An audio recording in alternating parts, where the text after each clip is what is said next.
우리가 잇몸에 이물질이 끼고 음식이 끼고 그런 거 크게 두 가지가 있어요. 치아하고 치아 사이에는 이 파도처럼 물결처럼 핑크색의 부착치은이라는 잇몸이 거기 차 있어야 되는데 연세가 드시면 자연스럽게 살과 치조골이 조금씩 내려갑니다. 그게 내려가면 치아 사이에 자연스럽게 치간 공극이라고 하는 공간이 생기는데, 공간이 생기면 음식이 낄 수 있죠. 지금 말씀드린 건 자연스러운 어떤 노화, 시간이 흐르면 나타날 수밖에 없는 증상이죠. 또 하나는 보철물을 만들었는데 음식이 끼는 경우가 있어요. 보철물을 만들었을 때 그 보철물이 좀 접촉점이 잘못 잡히거나 좀 부족한 보철물이거나, 임플란트 크라운의 경우는 좀 다릅니다. 특히 1개짜리 임플란트를 심으셨을 때 주변에 자연치가 있다면 굉장히 음식 끼셔서 고생하시는 경험들을 많이 하시게 돼 있어요. 그것은 구조적으로 그렇습니다. 임플란트는 뼈하고 딱 붙어서 움직이지 않는 성리질을 이용한 것이고, 치아들은 치주인대라는 조직으로 연결되어 있기 때문에 움직입니다. 사실은 임플란트를 만들어서 넣어드렸어요. 그리고 어저께 이 진료가 끝났습니다. 그러면 어제 들어갔을 자의 이 보철물은 그 상태 그대로 음식 안 끼게 우리가 조절해서 넣는 게 일반적이고 당연한 거예요. 그런데 시간이 지나면 주변 치아들은 치주인대로 연결된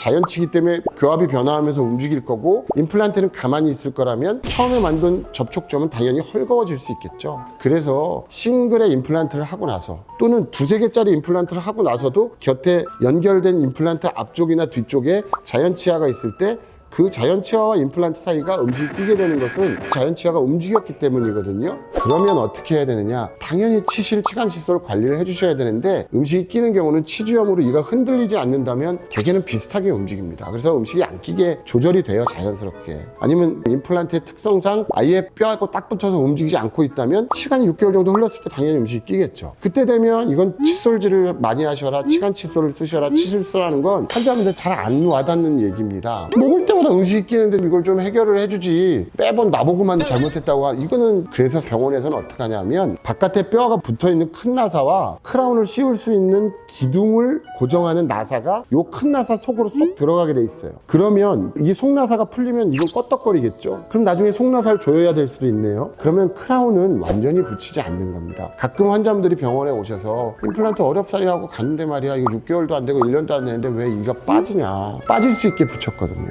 그러면 이걸 빼서 다시 조일 수 있게 하는 게 맞기 때문에 미리 환자분들께 빠질 수 있다. 이거는 나중에 그런 일을 위해서 그걸 빼면 음식이 낄 때, 저희 병원 같은 경우는 병원에 기공실이 준비되어 있으니까요. 기공실에서 도자기를 더 구워서 그걸 빡빡하게 만들어서 끼우면 그 공간은 메꿔지고 음식이 안 끼겠죠. 이것은 음식이 안 끼게 할 수 있는 방법을 말씀드리는 게 아니라 음식이 끼었을 때 관리하는 방법을 말씀드리는 건데, 그것이 왜 그러냐? 임플란트는 다리가 아프신 분들 입장에서 일종의 목발이고 휠체어입니다. 목발이 계속 쓰다 보면 나사가 불편해지면 조여주기도 해야 되고, 일종의 부속 보철물로 만든 거기 때문에 그걸 관리해주는 차원에서 음식이 끼는 걸 수정해주는 것은 당연한 일이라고 받아들이고, 환자분께 앞으로 그런 과정이 있다는 걸 미리 설명드리고 그걸 관리해드리면 환자분들이 음식이 끼어도 짜증이 나지 않고, 아, 나 이제 가서 도자기를 구워 붙일 때가 됐구나 생각하실 수 있고, 언제든지 병원에 가셔서 말씀을 하시면 그런 불편은 해소할 수가 있습니다.